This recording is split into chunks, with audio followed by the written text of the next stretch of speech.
ನಮಸ್ಕಾರ. ಈ ದಿವಸ 8ನೇ ತರಗತಿ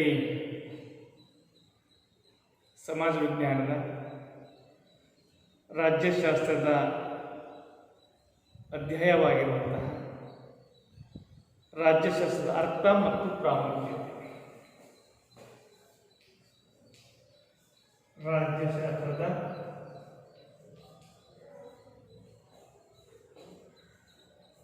ಅರ್ಥ ಮತ್ತು ಪ್ರಾಮುಖ್ಯತೆ.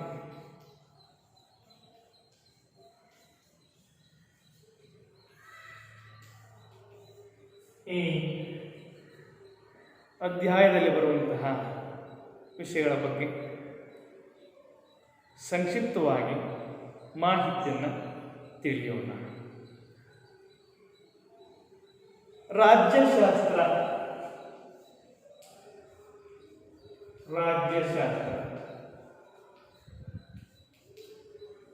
ಇದು ಕೂಡ ಸಮಾಜ ವಿಜ್ಞಾನದ ಒಂದು ಭಾಗ. ಸಮಾಜ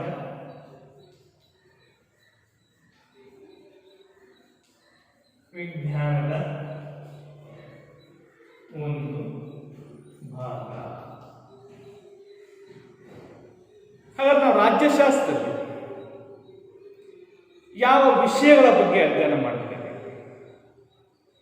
ಯಾವ ವಿಷಯಗಳು ರಾಜ್ಯಶಾಸ್ತ್ರದ ವ್ಯಾಪ್ತಿಯಲ್ಲಿ ಬರುತ್ತವೆ,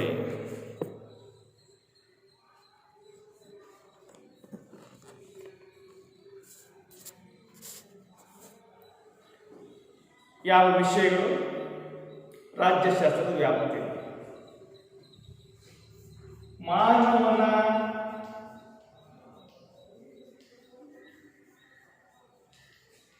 ರಾಜಕೀಯ ಚಟುವಟಿಕೆಗಳು ರಾಜ್ಯಶಾಸ್ತ್ರದ ವ್ಯಾಪ್ತಿಯಲ್ಲಿ ಬರುವಂತಹ ವಿಷಯ.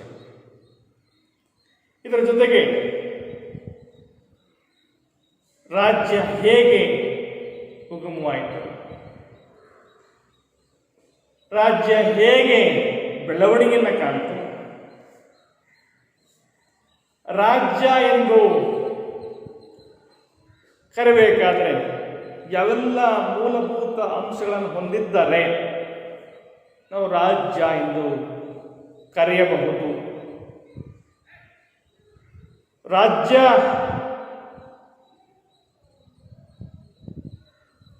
ರಾಜ್ಯದಲ್ಲಿ ಕಂಡುಬರ್ತಕ್ಕಂತಹ ಸರ್ಕಾರ ಮತ್ತು ಪ್ರಜೆಗಳ ನಡುವೆ ಯಾವ ರೀತಿಯಾದಂತಹ ಸಂಬಂಧ ಇರಬೇಕು, ಸರ್ಕಾರದ ಕರ್ತವ್ಯಗಳೇನು, ಪ್ರಜೆಗಳ ಹಕ್ಕು ಬಾಧ್ಯತೆಗಳೇನು, ಈ ಎಲ್ಲ ರಾಜಕೀಯ ಅಂಶಗಳನ್ನು ಕೂಡ ನಾವು ರಾಜ್ಯಶಾಸ್ತ್ರದ ವ್ಯಾಪ್ತಿಯಲ್ಲಿ ಅಧ್ಯಯನ ಮಾಡುವಂಥ ವಿಷಯಗಳಾಗಿವೆ.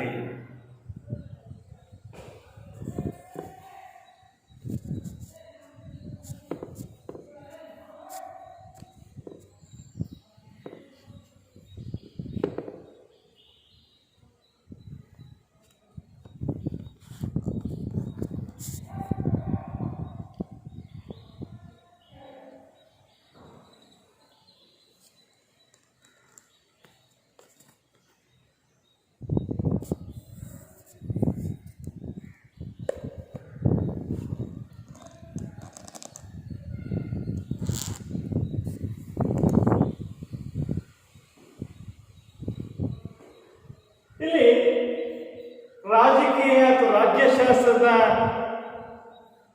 ರಾಜ್ಯದ ಉಗಮ ಮತ್ತು ಬೆಳವಣಿಗೆ ಬಗ್ಗೆ ನಮಗೆ ಅಂದರೆ ಇಡೀ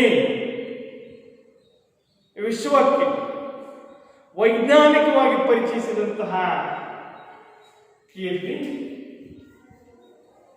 ಗ್ರೀಸ್ ಮತ್ತು ರೋಮ್ ದೇಶದವರಿಗೆ ಸಲ್ಲುತ್ತದೆ. ಇಲ್ಲಿ ಗ್ರೀಕ್ ಮತ್ತು ರೋಮನ್ನರಿಗಿಂತಲೂ ಮೊದಲು ಇಡೀ ಪ್ರಪಂಚದಲ್ಲಿ ಬಹುತೇಕ ಪ್ರದೇಶಗಳಲ್ಲಿ ನಾಗರಿಕತೆಗಳು ಅಸ್ತಿತ್ವದಲ್ಲಿತ್ತು. ಈಜಿಪ್ಟ್ ಇರಬಹುದು, ಬ್ಯಾಬಿಲೋನಿಯಾ ಇರಬಹುದು, ಚೀನಾ ನಾಗರಿಕತೆ ಇರಬಹುದು. ಆ ಕಾಲದ ಜನರಿಗೂ ಕೂಡ ರಾಜಕೀಯ ಚಿಂತನೆಗಳು, ರಾಜ್ಯದ ಬಗ್ಗೆ ಅರಿವಿತ್ತು. ಆದರೆ ಇಡೀ ಪ್ರಪಂಚಕ್ಕೆ ರಾಜ್ಯದ ಉಗಮದ ಬಗ್ಗೆ, ರಾಜ್ಯದ ಬೆಳವಣಿಗೆಯ ಬಗ್ಗೆ ವೈಜ್ಞಾನಿಕವಾದಂತಹ ಅಧ್ಯಯನವನ್ನು ಆರಂಭ ಮಾಡಿದ್ದ ಕೀರ್ತಿ ಅದು ಯಾರಿಗೆ ಸಲ್ಲುತ್ತದೆ ಅಂತಂದರೆ ಅದು ಗ್ರೀಕ್ ಜನರಿಗೆ, ಗ್ರೀಕ್ನ ತತ್ವಜ್ಞಾನಿಗಳಿಗೆ ಸಲ್ಲುತ್ತದೆ. ಆ ಗ್ರೀಕ್ನ ಕೆಲವು ತತ್ವಜ್ಞಾನಿಗಳು ರಾಜ್ಯದ ಉಗಮದ ಬಗ್ಗೆ, ಬೆಳವಣಿಗೆಯ ಬಗ್ಗೆ ಒಂದು ವೈಜ್ಞಾನಿಕವಾದ ಅಧ್ಯಯನವನ್ನು ಆರಂಭ ಮಾಡ್ತಾರೆ. ಆ ಗ್ರೀಕ್ ತತ್ವಜ್ಞಾನಿಗಳು ಯಾರಂದ್ರೆ ಸಾಕ್ರಟೀಸ್,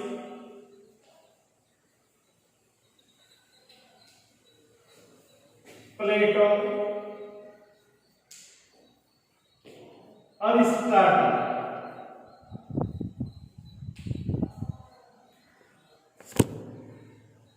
ಇವರು ಗ್ರೀಕ್ನ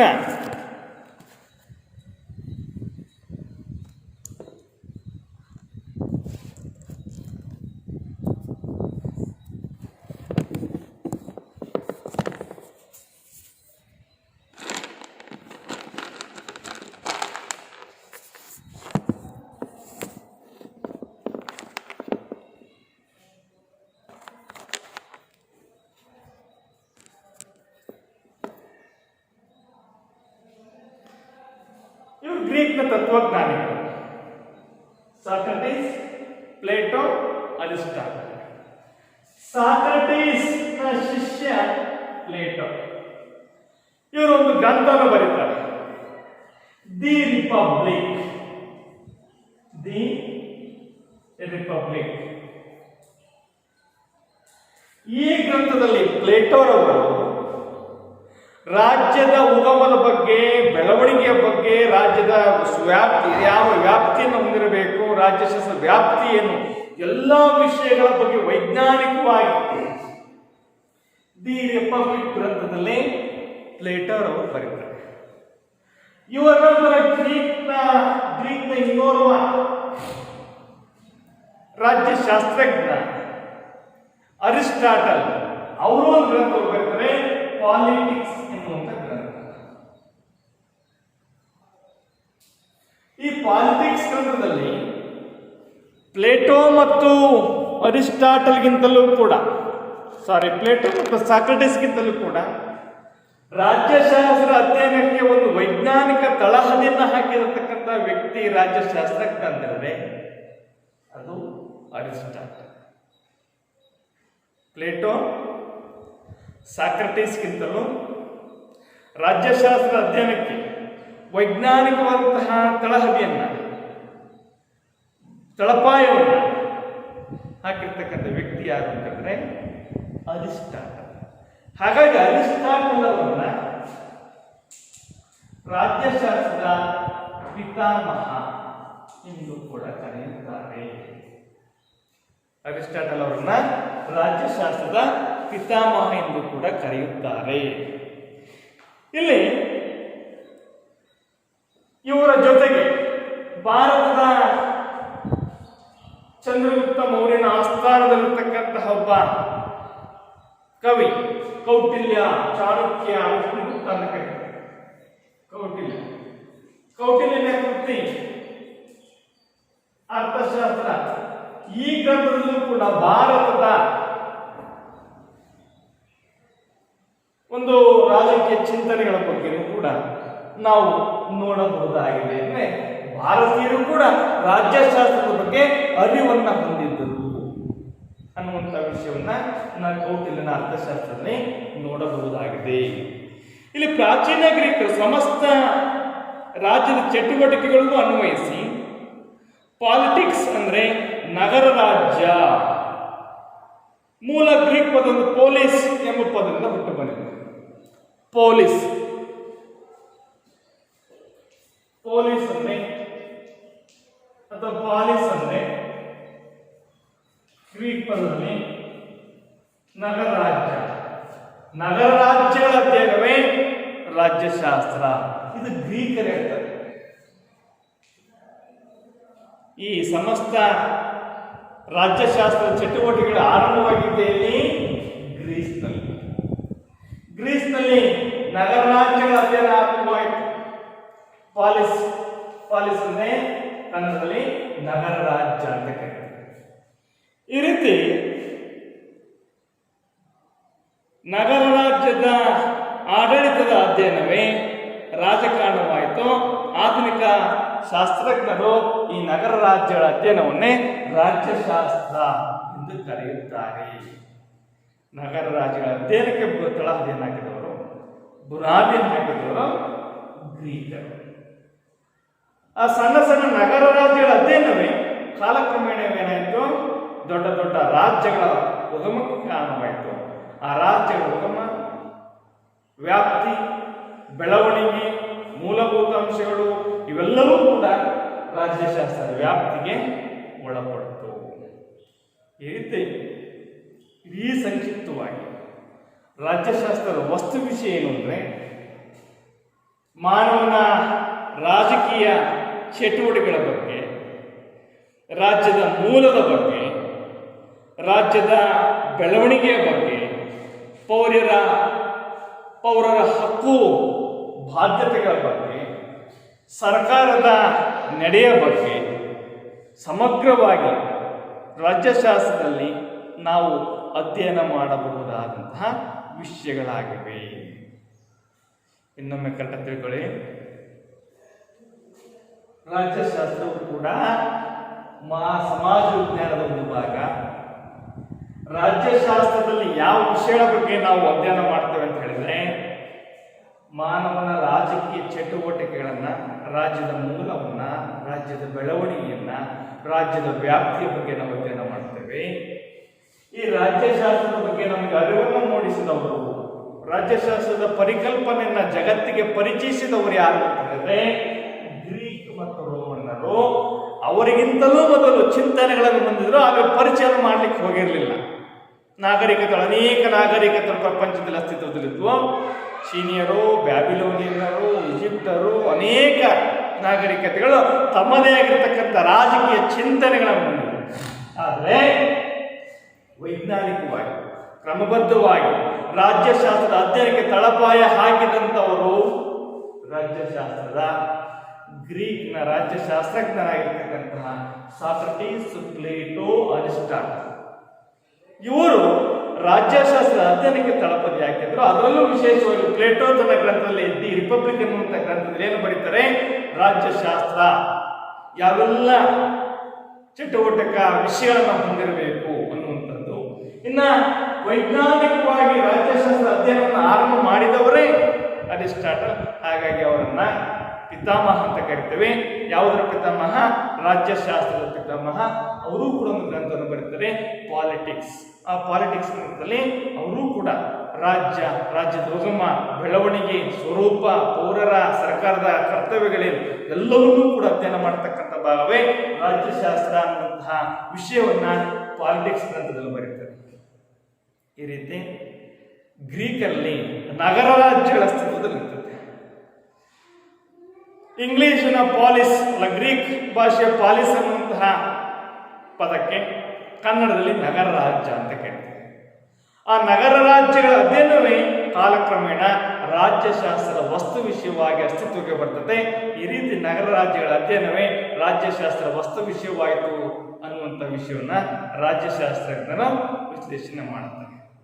ಈ ರೀತಿ ಇಡೀ ರಾಜ್ಯಶಾಸ್ತ್ರದ ವಸ್ತು ವಿಷಯಗಳೇನೆಂದ್ರೆ, ಮೊದಲನೇದ ರಾಜ್ಯದ ಉಗಮ ಹೇಗಾಯಿತು, ರಾಜ್ಯದ ಬೆಳವಣಿಗೆ ಹೇಗಾಯಿತು, ರಾಜ್ಯ ಎಂದು ಕರೆಯಬೇಕಂದ್ರೆ ಯಾವ ಮೂಲಭೂತ ಅಂಶಗಳು ಬೇಕು. ನಾವು ಒಂದು ರಾಜ್ಯ ಅಂತ ಕರೆಯಬೇಕಾದ್ರೆ ಬಹಳಷ್ಟು 4 ಮೂಲಭೂತ ಅಂಶಗಳು ಬಹಳ ಅವಶ್ಯಕವಾಗಿ ಬೇಕು. ಒಂದು ತನ್ನದೇ ಆಗಿರ್ತಕ್ಕಂಥ ಭೂಪ್ರದೇಶ ಇರಬೇಕು. ಬರೀ ಭೂಪ್ರದೇಶ ಇದ್ದ ಮಾತ್ರಕ್ಕೆ ಅದನ್ನು ನಾವು ರಾಜ್ಯ ಅಂತ ಘೋಷಣೆ ಮಾಡಲಿಕ್ಕೆ ಸಾಧ್ಯ ಇಲ್ಲ. ಆ ಭೂಪ್ರದೇಶದಲ್ಲಿ ನಿರ್ದಿಷ್ಟ ಜನಸಂಖ್ಯೆ ವಾಸ ಮಾಡ್ತಾ ಇರಬೇಕು.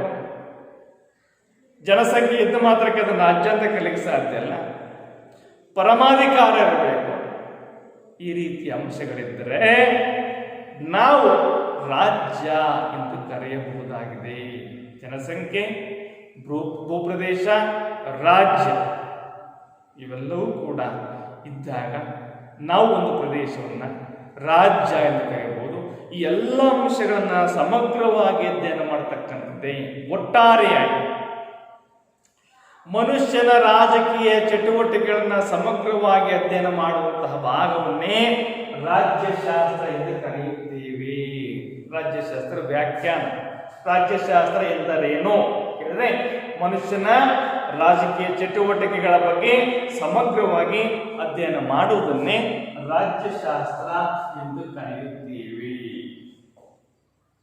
ಇವತ್ತು ಮನುಷ್ಯ ಹುಟ್ಟಿನಿಂದ ಸಾವಿನ ತನಕ ಅನೇಕ ರಾಜಕೀಯ ಚಟುವಟಿಕೆಗಳ ಕೇಂದ್ರ ಬಿಂದುವಾಗಿದ್ದಾನೆ. ಹಕ್ಕುಗಳನ್ನು ಅನುಭವಿಸ್ತಾನೆ, ಕರ್ತವ್ಯಗಳನ್ನು ನಿಭಾಯಿಸ್ತಾನೆ. ರಾಜ್ಯದಲ್ಲಿ ತನ್ನದೇ ಆಗಿರ್ತಕ್ಕಂಥ ಪ್ರತಿ ಪ್ರದೇಶದಲ್ಲೂ ಪ್ರತಿಯೊಬ್ಬ ಪ್ರಜೆಯೂ ಕೂಡ ರಾಜ್ಯಕ್ಕೆ ತನ್ನದೇ ಆಗಿರ್ತಕ್ಕಂಥ ಕೊಡುಗೆ ನೀಡ್ತಾನೆ. ಈ ರೀತಿ ಅನೇಕ ರಾಜಕೀಯ ಚಟುವಟಿಕೆಗಳ ಮನುಷ್ಯ ತನ್ನನ್ನು ತಾನು ತೊಡಗಿಸಿಕೊಳ್ತಾನೆ.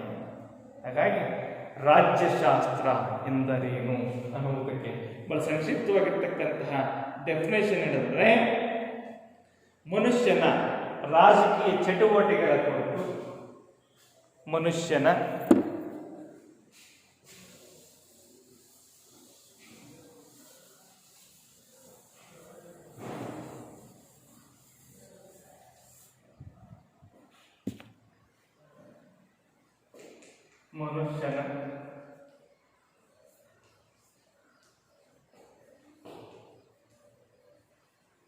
ರಾಜಕೀಯ ಚಟುವಟಿಕೆಗಳ ಕುರಿತು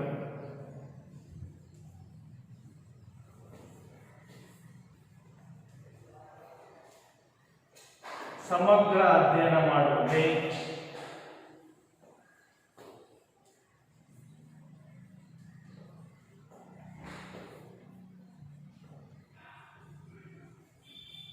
ರಾಜ್ಯಶಾಸ್ತ್ರ. ಮಗುವಾಗ್ತಾನೆ, ಪ್ರಜೆ ಆಗ್ತಾನೆ, ರಾಜಕಾರಣಿ ಆಗ್ತಾನೆ, ಮಂತ್ರಿ ಆಗ್ತಾನೆ. ಈ ರೀತಿ ಮನುಷ್ಯ ಅನೇಕ ಪದವಿಗಳನ್ನು ಹೊಂದ್ತಾನೆ. ಆ ಎಲ್ಲ ಪದವಿಗಳನ್ನು ನಾವು ಎಲ್ಲ ಅಧ್ಯಯನ ಮಾಡ್ತೀವಿ, ಅವನ ರಾಜಕೀಯ ಚಟುವಟಿಕೆಗಳಲ್ಲಿ ಅಧ್ಯಯನ ಮಾಡ್ತೀವಿ. ಈ ರೀತಿ ಒಟ್ಟಾರೆ ಮನುಷ್ಯನ ರಾಜಕೀಯ ಚಟುವಟಿಕೆಗಳ ಸಮಗ್ರ ಅಧ್ಯಯನವೇ ರಾಜ್ಯಶಾಸ್ತ್ರ ಎಂದು ಕರೆಯುತ್ತೇವೆ.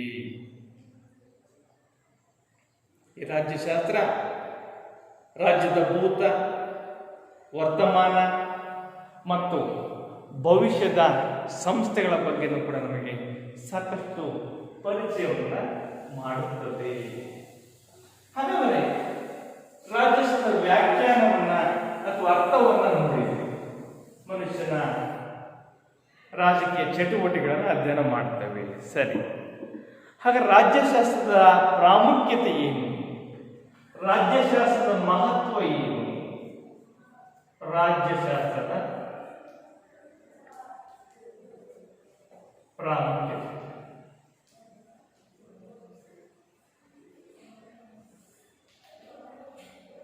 ರಾಜ್ಯಶಾಸ್ತ್ರ ಹಲವಾರು ಕಾರಣಗಳಿಂದ ತನ್ನದೇ ಆಗಿರತಕ್ಕಂತಹ ಮಹತ್ವವನ್ನು, ಪ್ರಾಮುಖ್ಯತೆಯನ್ನು ಹೊಂದಿದೆ.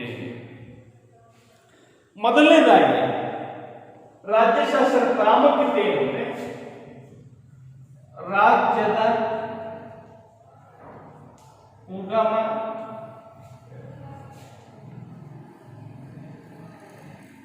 ಬೆಳವಣಿಗೆ ಬಗ್ಗೆ ರಾಜ್ಯಶಾಸ್ತ್ರ ತಿಳಿಸುತ್ತದೆ. ಇಲ್ಲಿ ನಾವು ರಾಜ್ಯದ ಉಗಮವನ್ನು ತಿಳಿಬೇಕಾದ್ರೆ ಅರ್ಥಶಾಸ್ತ್ರ ಓದಿದ್ರೆ ನಮಗೆ ರಾಜ್ಯದ ಉಗಮದ ಬಗ್ಗೆ ತಿಳಿಯಲ್ಲ.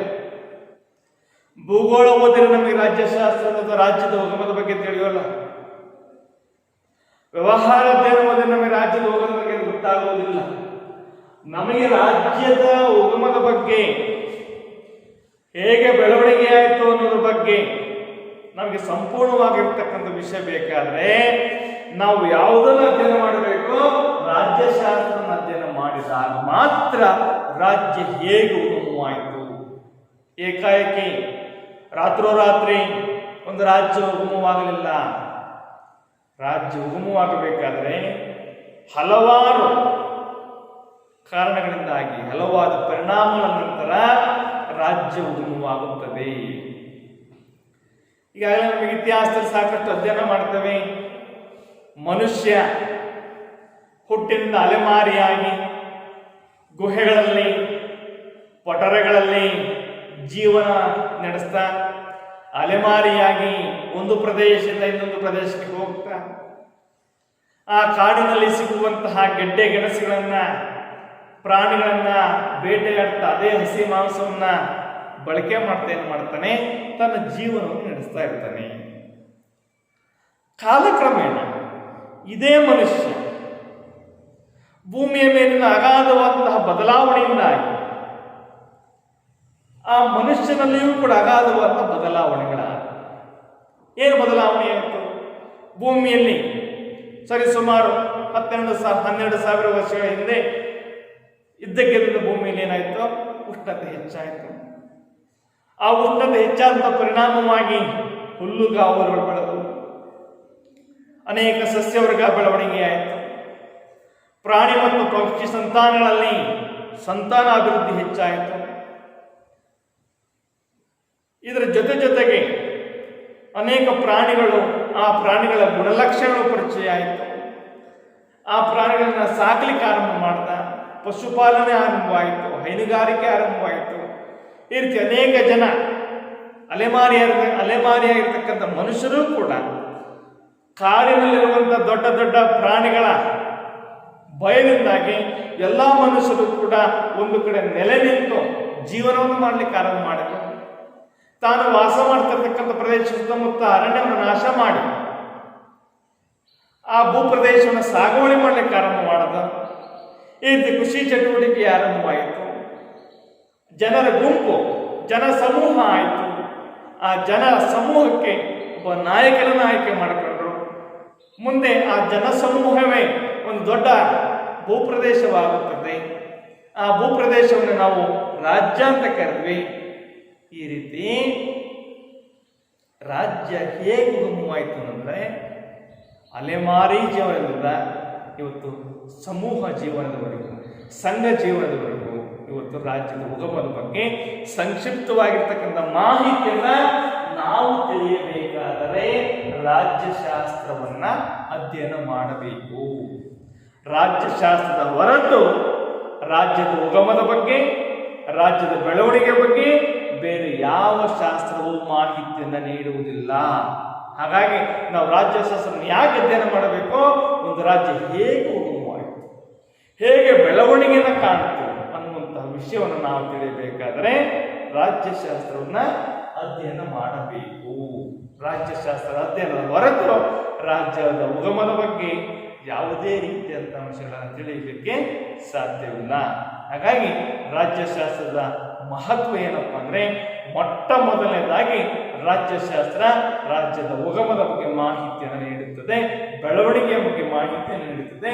ಯಾವೆಲ್ಲ ಅಂಶಗಳು ರಾಜ್ಯಶಾಸ್ತ್ರದ ವ್ಯಾಪ್ತಿಗೆ ಒಳಪಡುತ್ತವೆ ಎನ್ನುವಂತಹ ವಿಷಯಗಳನ್ನು ಕೂಡ ನಾವು ರಾಜ್ಯಶಾಸ್ತ್ರದ ವ್ಯಾಪ್ತಿಯಲ್ಲಿ ನೋಡ್ತೇವೆ.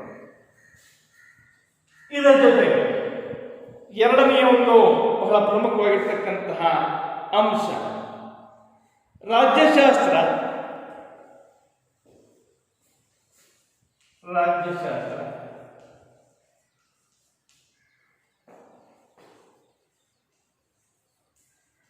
ಹಲವಾರು ಸಿದ್ಧಾಂತಗಳನ್ನು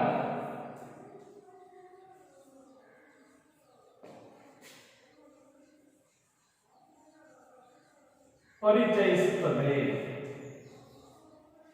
ಪ್ರಜಾಪ್ರಭುತ್ವ ಇರಬಹುದು, ಜಾತ್ಯತೀತತೆ ಇರಬಹುದು, ಪರಮಾಧಿಕಾರ ಇರಬಹುದು, ಗಣತಂತ್ರ ಇರಬಹುದು, ಸಮಾಜವಾದ ಇರಬಹುದು. ಈ ರೀತಿ ಅನೇಕ ಸಿದ್ಧಾಂತಗಳ ಬಗ್ಗೆ ನಮಗೆ ಪರಿಚಯವನ್ನ, ಮಾಹಿತಿಯನ್ನು ರಾಜ್ಯಶಾಸ್ತ್ರ ನೀಡುತ್ತದೆ. ಪ್ರಜಾಪ್ರಭುತ್ವ, ಅರ್ಥಶಾಸ್ತ್ರ ಹೋಗಿ ಪ್ರಜಾಪ್ರಭುತ್ವದ ಬಗ್ಗೆ ತಿಳಿಯಲಿಕ್ಕೆ ಸಾಧ್ಯ ಇಲ್ಲ. ಅರ್ಥಶಾಸ್ತ್ರ ಕೇವಲ ಹಣಕಾಸಿನ ಬಗ್ಗೆ ಅಧ್ಯಯನ ಮಾಡುವಂಥ ಭಾಗ. ಭೂಗೋಳ ಕೇವಲ ಭೂಮಿಯ ಮೇಲಿನ ಪ್ರಾಕೃತಿಕ ಮತ್ತು ಸಾಂಸ್ಕೃತಿಕ ವಿಷಯಗಳ ಬಗ್ಗೆ ಅಧ್ಯಯನ ಮಾಡತಕ್ಕಂಥ ಭಾಗ. ವ್ಯವಹಾರ ಮನುಷ್ಯನ ದಿನನಿತ್ಯದ ದೈನಂದಿನ ವ್ಯವಹಾರ ಅಧ್ಯಯನ ಮಾಡತಕ್ಕಂಥ ಭಾಗ. ಆದರೆ ರಾಜ್ಯಶಾಸ್ತ್ರ ರಾಜ್ಯದ ಅನೇಕ ಸಿದ್ಧಾಂತಗಳ ಬಗ್ಗೆ. ಉದಾಹರಣೆಗೆ ಹೇಳಿದ್ವಿ ನನಗೆ ಪ್ರಜಾಪ್ರಭುತ್ವ, ಪ್ರಜೆಗಳಿಂದ ಪ್ರಜೆಗಳಿಗಾಗಿ ಪ್ರಜೆಗಳಿಗೋಸ್ಕರ ಇರುವಂತ ಸರ್ಕಾರವೇ ರಾಜ್ಯಶಾಸ್ತ್ರ. ಇದರ ಬಗ್ಗೆ ಮಾಹಿತಿಯನ್ನ ನಮಗೆ ರಾಜ್ಯಶಾಸ್ತ್ರ ತಿಳಿಸಿಕೊಡುತ್ತದೆ. ಇವತ್ತು ವಿಶ್ವದ ಅನೇಕ ರಾಷ್ಟ್ರಗಳು ಪ್ರಜಾಪ್ರಭುತ್ವ ವ್ಯವಸ್ಥೆಯನ್ನ ಹೊಂದಿರತಕ್ಕಂಥದ್ದನ್ನ, ಉದಾಹರಣೆಗೆ ಭಾರತನೂ ಹೌದು. ಭಾರತದಲ್ಲಿ ಎಂಥ ವ್ಯವಸ್ಥೆ? ಜಾತ್ಯತೀತ ವ್ಯವಸ್ಥೆ ಇದೆ. ಏನು ಜಾತ್ಯತೀತ ವ್ಯವಸ್ಥೆ ಅಂತ ಹೇಳಿದ್ರೆ, ಎಲ್ಲಾ ಧರ್ಮಗಳನ್ನು ಸಮಾನವಾಗಿ ಕಾಣುವಂತಹ ವ್ಯವಸ್ಥೆ. ಯಾವುದೇ ಒಂದು ಧರ್ಮದ ರಾಷ್ಟ್ರ ಧರ್ಮವನ್ನಾಗಿ ಘೋಷಿಸದೆ ಎಲ್ಲಾ ಧರ್ಮಗಳನ್ನು ಕೂಡ ಸಮಾನವಾಗಿ ನೋಡುವಂತಹ ಒಂದು ವ್ಯವಸ್ಥೆಯನ್ನೇ, ಸಿದ್ಧಾಂತವನ್ನೇ ಜಾತ್ಯತೀತತೆ ಎಂದು ಕರೆಯುತ್ತೇವೆ. ಇದಷ್ಟೇ ಅಲ್ಲ, ಪರಮಾಧಿಕಾರ ಅಥವಾ ಸಾರ್ವಭೌಮ ಅಧಿಕಾರ, ಒಂದು ದೇಶದ ಉನ್ನತ ಅಧಿಕಾರವನ್ನ ನಾವು ಪರಮಾಧಿಕಾರ ಎಂದು ಕರೆಯುತ್ತೇವೆ. ಒಂದು ದೇಶ ಇನ್ನೊಂದು ದೇಶದ ಆಡಳಿತಕ್ಕೆ ಒಳಪಡದೆ ತನ್ನ ದೇಶದ ಅಧಿಕಾರವನ್ನು ತಾನೇ ನಿರ್ವಹಿಸುವಂತಹ, ನಡೆಸುವಂತಹ ಅಧಿಕಾರವನ್ನು ನಾವು ಪರಮಾಧಿಕಾರ ಅಥವಾ ಸಾರ್ವಭೌಮ ಅಧಿಕಾರ ಎಂದು ಕರೆಯುತ್ತೇವೆ. ಸ್ವತಂತ್ರ ಪೂರ್ವದಲ್ಲಿ ಭಾರತ ದೇಶದ ಸಾರ್ವಭೌಮ ಅಧಿಕಾರ, ಪರಮಾಧಿಕಾರ ಯಾರ ಬಳಿ ಇತ್ತು ಅಂತ ಹೇಳಿದ್ರೆ ಅದು ಬ್ರಿಟಿಷರ ಬಳಿ ಇತ್ತು. ಭಾರತೀಯರಿಗೆ ಸಾರ್ವಭೌಮ ಅಧಿಕಾರ ಅಥವಾ ಪರಮಾಧಿಕಾರ ದೊರೆತಿದ್ದೇ ಸ್ವಾತಂತ್ರ್ಯ ನಂತರ. ಈ ರೀತಿ ಪರಮಾಧಿಕಾರ ಎಂದರೇನು ಅನ್ನುವಂತಹ ವಿಷಯದ ಬಗ್ಗೆ ನಮಗೆ ಮಾಹಿತಿ ಬೇಕು ಅಂದ್ರೆ, ಆ ಸಿದ್ಧಾಂತದ ಬಗ್ಗೆ ನಮಗೆ ಮಾಹಿತಿ ಬೇಕು ಅಂದ್ರೆ ನಾವು ಯಾವ ಶಾಸ್ತ್ರವನ್ನು ಅಧ್ಯಯನ ಮಾಡಬೇಕು? ರಾಜ್ಯಶಾಸ್ತ್ರ ಹೊರತು ಬೇರೆ ಯಾವುದೇ ವಿಷಯವನ್ನು ಅಧ್ಯಯನ ಮಾಡಿದ್ರೆ ಪರಮಾಧಿಕಾರದ ಬಗ್ಗೆ ನಮ್ಮ ಮಾಹಿತಿಯನ್ನು ತಿಳಿಯಲಿಕ್ಕೆ ಅಸಾಧ್ಯ. ಹಾಗಾಗಿ ಪ್ರಜಾಪ್ರಭುತ್ವ, ಅನೇಕ ಸಿದ್ಧಾಂತಗಳು, ರಾಜಕೀಯ ಸಿದ್ಧಾಂತಗಳು, ಪ್ರಜಾಪ್ರಭುತ್ವ ಸಿದ್ಧಾಂತ, ಸಮಾಜವಾದ ಸಿದ್ಧಾಂತ, ಗಣತಂತ್ರ. ಏನು ಗಣತಂತ್ರ ಅಂತ ಹೇಳಿದ್ರೆ, ದೇಶದ ರಾಷ್ಟ್ರಾಧ್ಯಕ್ಷರನ್ನ ನೇರ ಚುನಾವಣೆಯ ಮೂಲಕ ಆಯ್ಕೆ ಮಾಡುವಂತಹ ವಿಷಯವನ್ನು ನಾವು ಗಣತಂತ್ರ. ಈ ರೀತಿ ಅನೇಕ ಸಿದ್ಧಾಂತಗಳನ್ನು ನಾವು ತಿಳಿಯಬೇಕಾದರೆ, ಅರಿಯಬೇಕಾದರೆ ಯಾವ ಭಾಗವನ್ನ, ಯಾವ ಶಾಸ್ತ್ರವನ್ನ ನಾವು ಅಧ್ಯಯನ ಮಾಡಬೇಕು ಅಂತ ಹೇಳಿದ್ರೆ ರಾಜ್ಯಶಾಸ್ತ್ರವನ್ನ ಅಧ್ಯಯನ ಮಾಡಬೇಕಾಗುತ್ತದೆ. ಇನ್ನು ಮೂರನೇದಾಗಿ ರಾಜ್ಯಶಾಸ್ತ್ರ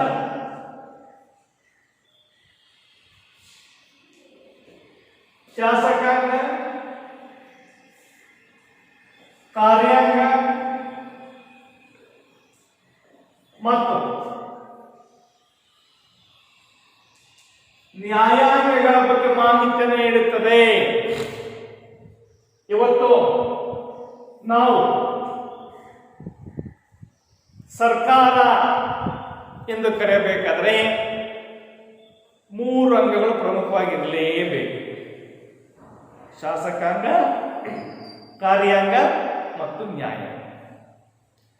ಈ ಮೂರು ಅಂಗಗಳ ಬಗ್ಗೆ ನಮಗೆ ಮಾಹಿತಿ ಬೇಕಾದ್ರೆ, ನಮಗೆ ಈ ಮೂರು ಅಂಗಗಳ ಬಗ್ಗೆ ಸುದೀರ್ಘವಾದಂತಹ ಪರಿಚಯವಾಗಬೇಕಾದ್ರೆ ಯಾವುದನ್ನು ಅಧ್ಯಯನ ಮಾಡಬೇಕು? ರಾಜ್ಯಶಾಸ್ತ್ರವನ್ನು ಅಧ್ಯಯನ ಮಾಡಬೇಕು. ಮೊದಲು ಶಾಸಕಾಂಗ. ಇವತ್ತು ಪ್ರಪಂಚದ ಎಲ್ಲಾ ಸ್ವಾತಂತ್ರ್ಯವನ್ನು ಹೊಂದಿರತಕ್ಕಂಥ ದೇಶಗಳು ತನ್ನದೇ ಇರತಕ್ಕಂತಹ ಸರ್ಕಾರವನ್ನ, ಒಂದು ವ್ಯವಸ್ಥೆಯನ್ನು ಹೊಂದಿರತಕ್ಕಂಥದ್ದನ್ನು ನೋಡ್ತಾರೆ. ಭಾರತದಲ್ಲಿ ಸಂಸದೀಯ ಮಾದರಿ ವ್ಯವಸ್ಥೆ ಇದೆ, ಇಂಗ್ಲೆಂಡಲ್ಲೂ ಕೂಡ ಸಂಸದೀಯ ಮಾದರಿ ವ್ಯವಸ್ಥೆ ಇದೆ, ಅಮೆರಿಕದಲ್ಲಿ ಅಧ್ಯಕ್ಷೀಯ ಮಾದರಿ ವ್ಯವಸ್ಥೆ ಇದೆ. ಈ ರೀತಿ ಪ್ರಪಂಚದಲ್ಲಿ ಪ್ರಜಾಪ್ರಭುತ್ವದಲ್ಲಿ ವಿವಿಧ ಮಾದರಿಗಳನ್ನು ನೋಡುತ್ತೆ. ವಿವಿಧ ಮಾದರಿ ಸರ್ಕಾರಗಳಿದ್ರೂ ಕೂಡ ಸರ್ಕಾರ ಅಂತ ಕರೆಯಬೇಕಾದ್ರೆ ಈ ಮೂರು ಅಂಗಗಳು ಕೂಡ ಶಾಸಕಾಂಗ, ಕಾರ್ಯಾಂಗ ಮತ್ತು ನ್ಯಾಯಾಂಗಗಳು ಅಸ್ತಿತ್ವದಲ್ಲಿರಲೇಬೇಕು. ಶಾಸಕರಿಗೆ ಯಾವ ಕಾರಣಕ್ಕೆ ಬೇಕು? ಒಂದು ದೇಶದ ಜನರ ಅಭಿವೃದ್ಧಿಯ ದೃಷ್ಟಿಯನ್ನು ಇಟ್ಕೊಂಡು ಒಂದು ಉತ್ತಮ ಆಡಳಿತವನ್ನು ನಡೆಸಬೇಕಾದ್ರೆ ಕಾನೂನುಗಳ ಅವಶ್ಯಕತೆ ಒಂದು ದೇಶಕ್ಕೆ ಬಹಳ ಅವಶ್ಯಕವಾಗಿ ಬೇಕು. ಇಂತಹ ಕಾನೂನುಗಳನ್ನು ರಚನೆ ಮಾಡುವಂತಹ, ಕಾನೂನುಗಳನ್ನು ಸಿದ್ಧಪಡಿಸುವಂತಹ ಅಂಗವನ್ನು ನಾವು ಶಾಸಕಾಂಗ ಎಂದು ಕರೆಯುತ್ತೇವೆ. ಶಾಸನಗಳನ್ನ ಸಿದ್ಧಪಡಿಸುವಂತಹ ಅಂಗ, ಶಾಸನಗಳನ್ನ ರಚನೆ ಮಾಡುವಂತ ಒಂದು ಅಂಗ, ಇದನ್ನು ನಾವು ಶಾಸಕಾಂಗ ಎಂದು ಕರೆಯುತ್ತೇವೆ. ಶಾಸಕಾಂಗದ ಕೆಲಸ ಏನು? ಶಾಸನಗಳನ್ನು ರಚನೆ ಮಾಡತಕ್ಕ, ಯಾವ ಆಧಾರವನ್ನು ಇಟ್ಟುಕೊಂಡು ರಚನೆ ಮಾಡಬೇಕು? ಜನರ ಒಂದು ಅಭಿವೃದ್ಧಿಯ ದೃಷ್ಟಿಯನ್ನು ಇಟ್ಟುಕೊಂಡು ಶಾಸಕಾಂಗ ಶಾಸನಗಳ ರೂಪಣೆ ಮಾಡಬೇಕಾಗ್ತದೆ. ಈ ರೀತಿ ಸಿದ್ಧಪಡಿಸಿದಂತಹ ಶಾಸನಗಳನ್ನ ಕಾರ್ಯರೂಪಕ್ಕೆ ತರಬೇಕಾದ್ರೆ, ಜಾರಿಗೆ ತರಬೇಕಾದ್ರೆ, ಜನರಿಗೆ ಅಂತಹ ಶಾಸನಗಳ ಅನುಭವಗಳನ್ನ ತಲುಪಿಸಬೇಕಾದ್ರೆ ಆ ಅಂಗ ಯಾವುದು ಅಂತಂದ್ರೆ ಅದು ಕಾರ್ಯಾಂಗ. ಶಾಸಕಾಂಗ ರೂಪಿಸಿದಂತಹ ಶಾಸನಗಳನ್ನ ಜಾರಿಗೆ ತೋರುವಂತಹ, ಕಾರ್ಯರೂಪಕ್ಕೆ ತರುವಂತಹ ಅಂಗವೇ ಕಾರ್ಯಾಂಗ. ಇದು ಆಡಳಿತ ಪಕ್ಷವಾಗಿರುತ್ತದೆ. ಈ ರೀತಿ ಆಡಳಿತ ಪಕ್ಷ ಶಾಸಕಾಂಗ ಸಿದ್ಧಪಡಿಸಿದಂತಹ ಕಾನೂನುಗಳನ್ನ ಕಾರ್ಯರೂಪಕ್ಕೆ ತಂದು ಅಂತಹ ಕಾನೂನನ್ನ ಜನರಿಗೆ, ಕಾನೂನಿನ ಅನುಭವಗಳನ್ನ ಜನರಿಗೆ ತಲುಪಿಸುವಂತಹ ಕಾರ್ಯವನ್ನು ಇವತ್ತು ಕಾರ್ಯಾಂಗ ನಿರ್ವಹಿಸುತ್ತದೆ. ಈ ಶಾಸಕಾಂಗ, ಕಾರ್ಯಾಂಗ ಇವೆರಡೂ ಕೂಡ ಅಂಗಗಳು ಜನರಿಂದ ಆಯ್ಕೆಯಾಗಿ ಬರುವಂತ ಸದಸ್ಯರು ಈ ಶಾಸಕಾಂಗ ಮತ್ತು ಕಾರ್ಯಾಂಗದಲ್ಲಿ ಇರ್ತಾರೆ. ಆದರೆ ನ್ಯಾಯಾಂಗ ಇದೆಯಲ್ಲ, ಇದು ಕೂಡ ಬಹಳ ಪ್ರಮುಖವಾಗಿರ್ತಕ್ಕಂಥ ಅಂಗ. ಶಾಸಕಾಂಗ ಮತ್ತು ಕಾರ್ಯಾಂಗದಿಂದ ನ್ಯಾಯಾಂಗ ಬೇರ್ಪಟ್ಟಿರುತ್ತದೆ. ಯಾಕೆಂದ್ರೆ ನ್ಯಾಯಾಂಗ ಯಾರೊಬ್ಬರ ಸ್ವತ್ತು ಅಲ್ಲ, ಈ ಇಡೀ ದೇಶದ ಆ ಎಲ್ಲ ಜನರ ಸ್ವತ್ತು ಅಂತಂದ್ರೆ ನ್ಯಾಯಾಂಗದ ಕೆಲಸ ಏನು? ನಿಷ್ಪಕ್ಷಪಾತವಾಗಿ, ಸ್ವತಂತ್ರವಾಗಿ, ನಿರ್ಭಯವಾಗಿ, ಸಮಾನತೆಯ ದೃಷ್ಟಿಯನ್ನು ಇಟ್ಟುಕೊಂಡು ಎಲ್ಲರಿಗೂ ಕೂಡ ಸಮಾನವಾಗಿ ನ್ಯಾಯವನ್ನು ವಿತರಣೆ ಮಾಡುವಂತಹ ಕಾರ್ಯವೇ ನ್ಯಾಯಾಂಗದ ದೃಷ್ಟಿಯಾಗಿದೆ ಅಥವಾ ನ್ಯಾಯಾಂಗದ ಕಾರ್ಯವಾಗಿದೆ. ಇಲ್ಲಿ ನ್ಯಾಯಾಂಗ ಯಾವಾಗಲೂ ಕೂಡ ಶಾಸಕಾಂಗ ಮತ್ತು ಕಾರ್ಯಾಂಗದಿಂದ ಪ್ರತ್ಯೇಕವಾಗಿರುತ್ತದೆ. ಶಾಸಕಾಂಗ ಮತ್ತು ಕಾರ್ಯಾಂಗದಲ್ಲಿ ಜನರಿಂದ ಆಯ್ಕೆಯಾಗಿ ಹೋದಂತಹ ಸದಸ್ಯರಿದ್ರೆ, ನ್ಯಾಯಾಂಗದಲ್ಲಿ ಸರ್ಕಾರದ ನೇಮಕವಾಗಿರುವಂತಹ ನ್ಯಾಯಾಧೀಶರು ಮಾತ್ರ ಇರ್ತಾರೆ. ನ್ಯಾಯಾಂಗ ಯಾವ ರೀತಿಯಂತ ಕಾರ್ಯವನ್ನು ನಿರ್ವಹಿಸಬೇಕೋ ನಿರ್ಭಯವಾಗಿ ಕಾರ್ಯನಿರ್ವಹಿಸಬೇಕು. ಯಾರ ಅಂಕುಶಕ್ಕೂ ಒಳಪಡದೆ, ಯಾರ ಭಯವೂ ಇಲ್ಲದೆ, ಸ್ವತಂತ್ರವಾದಂತಹ ನಿರ್ಭೀತಿಯಿಂದ ಎಲ್ಲರಿಗೂ ಕೂಡ ಸಮಾನವಾಗಿರುವಂತಹ ನ್ಯಾಯವನ್ನು ವಿತರಣೆ ಮಾಡುವಂತಹ ಕೆಲಸವನ್ನ ನ್ಯಾಯಾಂಗ ಮಾಡಬೇಕಾಗಿದೆ. ಈ ಮೂರೂ ಅಂಗಗಳ ಬಗ್ಗೆ ನಮ್ಮ ಮಾಹಿತಿಯನ್ನು ತಿಳಿಸಿಕೊಡ್ತಕ್ಕಂಥ ಅಂಗ ಶಾಸಕಾಂಗ ಅಲ್ಲ, ಅದು ರಾಜ್ಯಶಾಸ್ತ್ರ. ರಾಜ್ಯಶಾಸ್ತ್ರವನ್ನು ಅಧ್ಯಯನ ಮಾಡಿದಾಗ ಮಾತ್ರ ಈ ಮೂರು ಅಂಗಗಳ ಪರಿಚಯ ನಮಗೆ ಆಗುತ್ತದೆ. ಹಾಗಾಗಿ ರಾಜ್ಯಶಾಸ್ತ್ರದ ಪ್ರಾಮುಖ್ಯತೆ ಅಂದರೆ ರಾಜ್ಯಶಾಸ್ತ್ರ ಈ ಮೂರು ಅಂಗಗಳ ಬಗ್ಗೆ ಮಾಹಿತಿಯನ್ನು ನಮಗೆ ತಿಳಿಸುತ್ತದೆ. ಇದರ ಜೊತೆಗೆ ರಾಜ್ಯಶಾಸ್ತ್ರ ಸರ್ಕಾರ ಮತ್ತು ಪ್ರಜೆಗಳ ನಡುವೆ ಸಂಬಂಧವನ್ನು ತಿಳಿಸುತ್ತದೆ.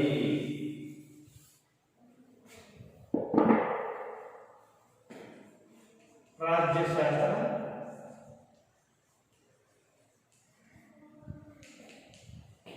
ಸರ್ಕಾರ ಮತ್ತು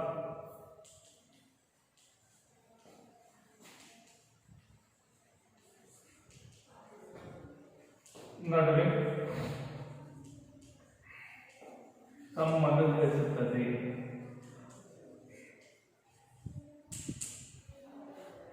ಇಲ್ಲಿ ಒಂದು ದೇಶದಲ್ಲಿ ಸರ್ಕಾರ ಯಾರಿಂದ ರಚನೆ ಆಗುತ್ತೆ ಅಂದರೆ ಜನರಿಂದಲೇ ಸರ್ಕಾರ ರಚನೆಯಾಗುತ್ತೆ. ಯಾವ ದೃಷ್ಟಿಯನ್ನು ಇಟ್ಕೊಂಡು ಸರ್ಕಾರ ಆಡಳಿತ ನಡೆಸಬೇಕು ಅಂತ ಹೇಳಿದ್ರೆ ಜನರ ದೃಷ್ಟಿಯನ್ನು ಇಟ್ಕೊಂಡೆ ಸರ್ಕಾರಗಳು ಆಡಳಿತ ನಡೆಸಬೇಕಾಗುತ್ತೆ. ಯಾವುದೇ ಒಂದು ರೂಪರೇಷನ್ನ, ಯಾವುದೇ ಒಂದು ಅಭಿವೃದ್ಧಿ ಕಾರ್ಯವನ್ನು ಸರ್ಕಾರ ಆರಂಭಿಸಬೇಕಾದರೆ ಸಾರ್ವಜನಿಕ ಅಭಿಪ್ರಾಯವನ್ನು ಆಧರಿಸಿಯೇ ಯಾವುದೇ ರೀತಿಯ ಅಭಿವೃದ್ಧಿಯ ಕಾರ್ಯಗಳನ್ನು ಸರ್ಕಾರ ಮಾಡಬಹುದಾಗಿದೆ. ಅದನ್ನು ಹೊರತುಪಡಿಸಿ ಸಾರ್ವಜನಿಕ ಅಭಿಪ್ರಾಯವನ್ನು ಧಿಕ್ಕರಿಸಿ ಸ್ವಹಿತಾಸಕ್ತಿಗಾಗಿಯೋ ಬೇರೆ ಯಾವುದೋ ದೃಷ್ಟಿಯಿಂದ ಸರ್ಕಾರ ಏನಾದರೂ ಕೂಡ ಕಾರ್ಯವನ್ನು ಮಾಡಲು ಮುಂದುವರೆದರೆ, ಇಲ್ಲಿ ಪ್ರಜಾಪ್ರಭುತ್ವ ವ್ಯವಸ್ಥೆಯಲ್ಲಿ ಚುನಾವಣೆಗಳು ಬಹಳ ಪ್ರಮುಖವಾಗಿರ್ತಕ್ಕಂಥ ಪಾತ್ರ ವಹಿಸ್ತವೆ. ಈ ಚುನಾವಣೆಗಳು ಹೇಗೆ ಪ್ರಮುಖ ಪಾತ್ರ ವಹಿಸ್ತವೆ ಅಂದರೆ, ಸರ್ಕಾರಗಳು ಜನಾಭಿಪ್ರಾಯಕ್ಕೆ ವಿರುದ್ಧವಾಗಿ ಆಡಳಿತವನ್ನು ನಡೆಸಿದರೆ ಮುಂದಿನ ಚುನಾವಣೆಗಳ ಸಂದರ್ಭದಲ್ಲಿ ಆ ಸರ್ಕಾರಗಳು ಅಸ್ತಿತ್ವಕ್ಕೆ ಬರಲ್ಲ. ಜನರ ಪರವಾಗಿಯೇ ಸರ್ಕಾರಗಳು, ಜನಾಭಿಪ್ರಾಯದ ಪರವಾಗಿಯೇ ಸರ್ಕಾರಗಳ ಆಡಳಿತವನ್ನು ನಡೆಸಿದ್ದೇ ಆದಲ್ಲಿ ಮತ್ತೆ ಚುನಾವಣೆಗಳ ಮೂಲಕ ಅದೇ ಪಕ್ಷದ ಸರ್ಕಾರಗಳು ಅಸ್ತಿತ್ವಕ್ಕೆ ಬರ್ತವೆ. ಈ ರೀತಿ ಸರ್ಕಾರ ಮತ್ತು ಪ್ರಜೆಗಳ ನಡುವಿನ ಯಾವ ರೀತಿಯಾಗಿರ್ತಕ್ಕಂಥ ಸಂಬಂಧ ಇರಬೇಕಂದ್ರೆ, ಸರ್ಕಾರವನ್ನು ರಚನೆ ಮಾಡತಕ್ಕಂಥದ್ದೇ ಪ್ರಜೆಗಳು. ಆ ಸರ್ಕಾರ ಯಾರ ಪರವಾಗಿ ಆಡಳಿತ ನಡೆಸಬೇಕು? ಪ್ರಜೆಗಳ ಪರವಾಗಿಯೇ, ಸಾರ್ವಜನಿಕ ಅಭಿಪ್ರಾಯದ ಪರವಾಗಿಯೇ ಆಡಳಿತ ನಡೆಸಬೇಕು. ಇಲ್ಲದೇ ಇದ್ರೆ ಪ್ರಜಾಪ್ರಭುತ್ವ ವ್ಯವಸ್ಥೆಯಲ್ಲಿ, ಚುನಾವಣಾ ವ್ಯವಸ್ಥೆಯಲ್ಲಿ ಯಾವ ರೀತಿಯ ಬದಲಾವಣೆಯನ್ನು ನಾವು ಕೂಡ ಮಾಡಬಹುದಾಗಿದೆ. ಈ ರೀತಿ ಸರ್ಕಾರ ಯಾವ ಮಾನದಂಡವನ್ನು, ಯಾರ ದೃಷ್ಟಿಯನ್ನು ಇಟ್ಟುಕೊಂಡು ಆಡಳಿತ ನಡೆಸಬೇಕು ಅಂದರೆ ಅದು ಜನರ ದೃಷ್ಟಿಯನ್ನು ಇಟ್ಟುಕೊಂಡೇ ಆಡಳಿತವನ್ನು ನಡೆಸಬೇಕಾಗುತ್ತದೆ. ಈ ರೀತಿ ಪ್ರಜಾಪ್ರಭುತ್ವದಲ್ಲಿ ಚುನಾವಣೆಗಳು ಬಹಳ ಪ್ರಮುಖವಾಗಿರ್ತಕ್ಕಂಥ ಪಾತ್ರ ವಹಿಸ್ತವೆ. ಈ ನಿಟ್ಟಿನಲ್ಲಿ ಸರ್ಕಾರ ಮತ್ತು ಪ್ರಜೆಗಳ ನಡುವೆ ಯಾವ ರೀತಿಯಂತ ಸಂಬಂಧ ಇರಬೇಕು ಎನ್ನುವಂಥ ಮಾಹಿತಿಯನ್ನು ನಾವು ತಿಳಿಯಬೇಕಾದ್ರೆ ನಮಗೆ ಯಾವ ಶಾಸ್ತ್ರದ ಅಧ್ಯಯನ ಬಹಳ ಅವಶ್ಯಕವಾಗಬೇಕು ಅಂದರೆ, ರಾಜ್ಯಶಾಸ್ತ್ರದ ಅಧ್ಯಯನ ಮಾಡಿದಾಗ ಮಾತ್ರ ನಮಗೇನು ಗೊತ್ತಾಗುತ್ತದೆ, ಸರ್ಕಾರ ಮತ್ತು ಪ್ರಜೆಗಳ ಸಂಬಂಧದ ಬಗ್ಗೆ ನಮಗೆ ಮಾಹಿತಿ ತಿಳಿಯುತ್ತದೆ. ಇದರ ಜೊತೆಗೆ ರಾಜ್ಯಶಾಸ್ತ್ರ ಸ್ವಾತಂತ್ರ್ಯ, ಸಮಾನತೆ, ಕಾನೂನಿನ ಅರಿವನ್ನು ತಿಳಿಸುತ್ತದೆ.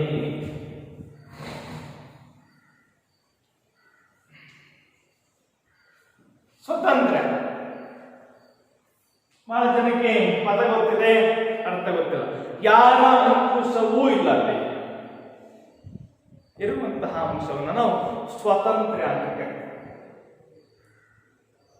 ಸಮಾನತೆ, ಎಲ್ಲರನ್ನೂ ಕೂಡ ಸಮಾನವಾಗಿ ನೋಡ್ತಕ್ಕಂಥದ್ದನ್ನು ನಮ್ಮ ಭಾರತ ದೇಶದ ಸಂವಿಧಾನ ಭಾರತದ ಪ್ರತಿಯೊಬ್ಬ ಪ್ರಜೆಗಳಿಗೂ ಕೂಡ 6 ಮೂಲಭೂತ ಹಕ್ಕುಗಳನ್ನು ನೀಡಿದೆ.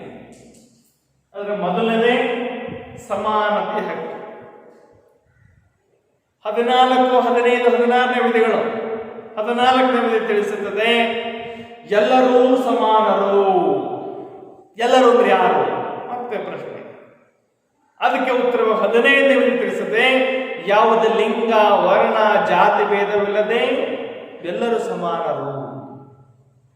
16ನೇ ವಿಧಿ ತಿಳಿಸುತ್ತದೆ ಅವರವರ ಅರ್ಹತೆಗೆ ತಕ್ಕಂತೆ ಸರ್ಕಾರದಲ್ಲಿ ಉದ್ಯೋಗವನ್ನು ಪಡೆಯಬಹುದು.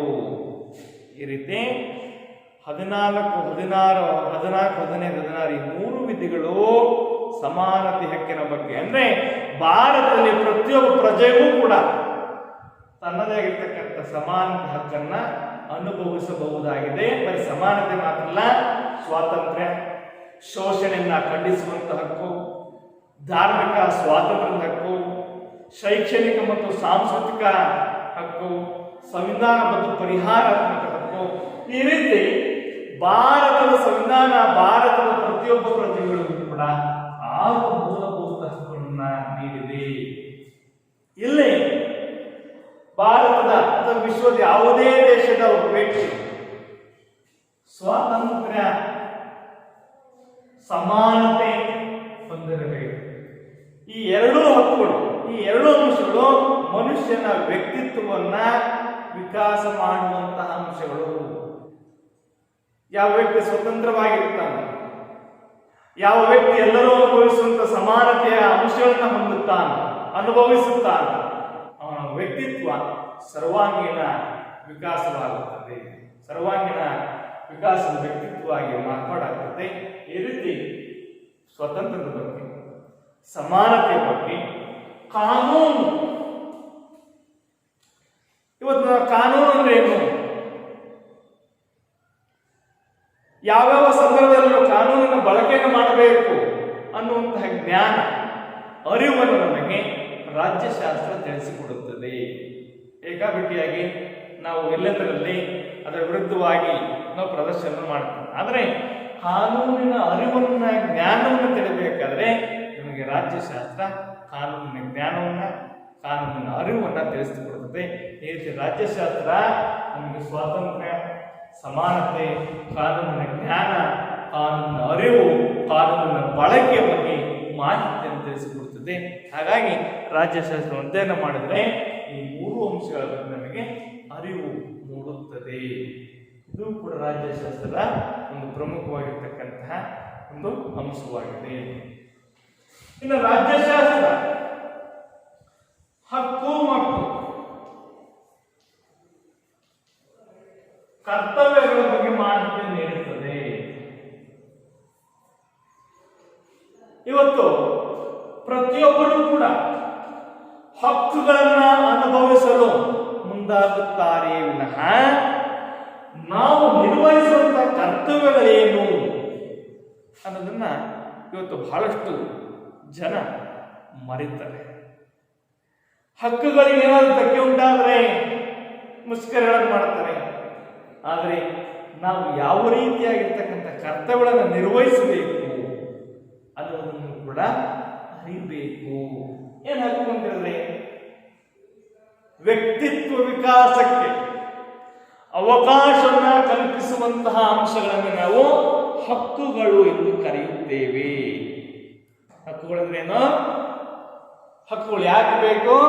ಪ್ರತಿಯೊಬ್ಬರ ವ್ಯಕ್ತಿತ್ವ ವಿಕಾಸವಾಗಬೇಕಾದ್ರೆ ಇವತ್ತು ಪ್ರತಿಯೊಬ್ಬ ವ್ಯಕ್ತಿಯೂ ಕೂಡ ಹಕ್ಕುಗಳು ಬೇಕು. ಇದಷ್ಟೇ ಅಲ್ಲ, ಹಕ್ಕುಗಳಿಂದ ಯಾವ ರೀತಿಯಾಗಿ ವ್ಯಕ್ತಿಯ ವ್ಯಕ್ತಿತ್ವ ವಿಕಾಸವಾಗುತ್ತದೆಯೋ ಅವನು ನಿರ್ವಹಿಸುವಂತಹ ಕರ್ತವ್ಯಗಳಿಂದಲೂ ಕೂಡ ಆ ದೇಶ ಸರ್ವಾಂಗೀಣ ವಿಕಾಸವಾಗುತ್ತದೆ. ಈ ಮಾಹಿತಿಯನ್ನೂ ಕೂಡ ನಮಗೆ ರಾಜ್ಯಶಾಸ್ತ್ರ ತಿಳಿಸಿಕೊಡುತ್ತದೆ. ಇದಷ್ಟೇ ಅಲ್ಲ, ಅಂತಾರಾಷ್ಟ್ರೀಯ ಸಂಬಂಧಗಳ ಬಗ್ಗೆ, ಅಂತಾರಾಷ್ಟ್ರೀಯ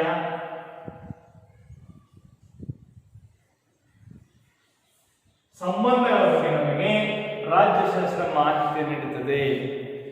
ಪ್ರಸಕ್ತ ದಿನಮಾನಗಳಲ್ಲಿ ಯಾವುದೇ ಒಂದು ದೇಶ ಸ್ವಾವಲಂಬಿ ಆಡಳಿತ ನಡೆಸಲಿಕ್ಕೆ ಸಾಧ್ಯವಿಲ್ಲ. ಒಂದು ದೇಶ ಆರ್ಥಿಕವಾಗಿ, ಸಾಮಾಜಿಕವಾಗಿ, ಶೈಕ್ಷಣಿಕವಾಗಿ, ತಾಂತ್ರಿಕವಾಗಿ ಇನ್ನೊಂದು ದೇಶವನ್ನು ಅವಲಂಬಿಸಲೇಬೇಕಾಗುತ್ತದೆ.